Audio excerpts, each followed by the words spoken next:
Emergency response efforts are intensifying in Venezuela after Tuesday's back-to-back powerful earthquakes.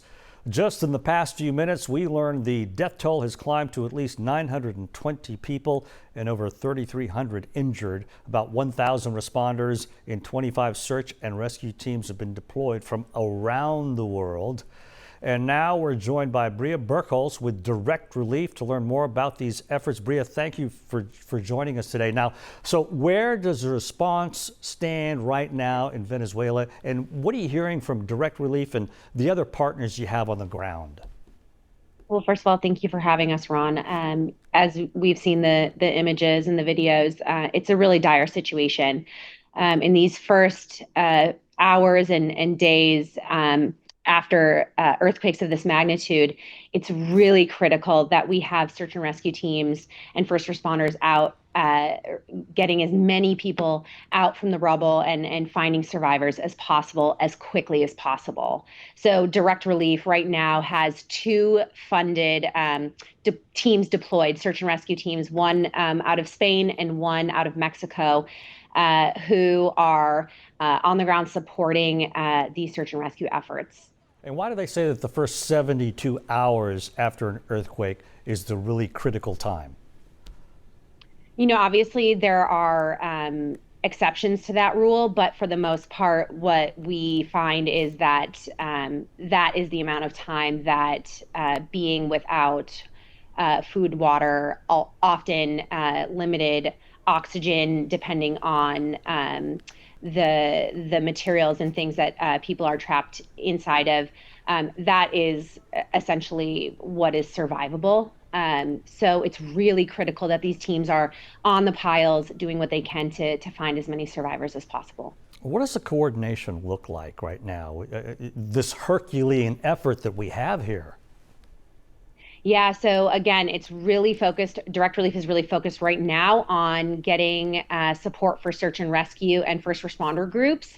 At the same time, you know, as we know, Venezuela's health system, which is what Direct Relief focuses on, is the medical aspect of things. It's been under strain for many years. So while we're focusing on this acute phase of the response, making sure we're supporting search and rescue efforts, we're also in tandem working with health centers, doctors, nurses, first responders to ensure that once they have rescued these individuals who have been crushed or sustaining really traumatic injuries, that they have the necessary aid, medicines, medical supplies, IV fluids to treat these patients. And obviously you're dealing with doctors and nurses and other health professionals who have been in situations like this. They've got experience. Yeah, so, you know, even Direct Relief, we have responded most recently in the 2023 earthquakes, very similar to this, back-to-back 7.0 plus magnitude earthquakes. In that case, there was significant loss of life. Before that, Nepal earthquake in 2016, Haiti 2010, we see the same things over and over again. This first initial hours and days of the response are really focused on that search and rescue effort.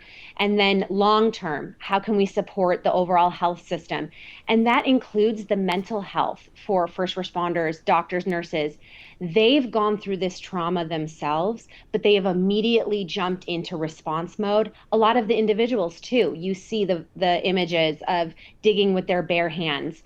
2 to 3 months after disasters of this magnitude, we see the spike in mental health needs and psychosocial support really increase. So Direct Relief is looking at not only the acute needs right now, how we can support these search and rescue efforts, but also long-term impacts, the mental health support that not only individual citizens, but also our first responders and medical professionals are going to need as they move through the recovery phase. So heartbreaking, and the size of this disaster, it boggles the mind. So we know of efforts here in the Houston area, Venezuelan community, to get help there, but what could other people do? Because everybody wants to help in some way. What do you advise people to do?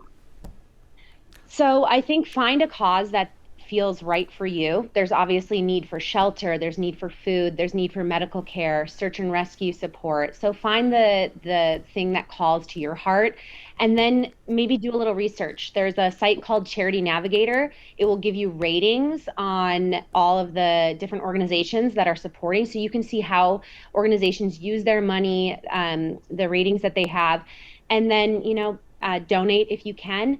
If you can't, share, spread word of mouth, follow on social media. You can visit directrelief.org and follow us across social media on @directrelief. Word of mouth is just as powerful as a donation.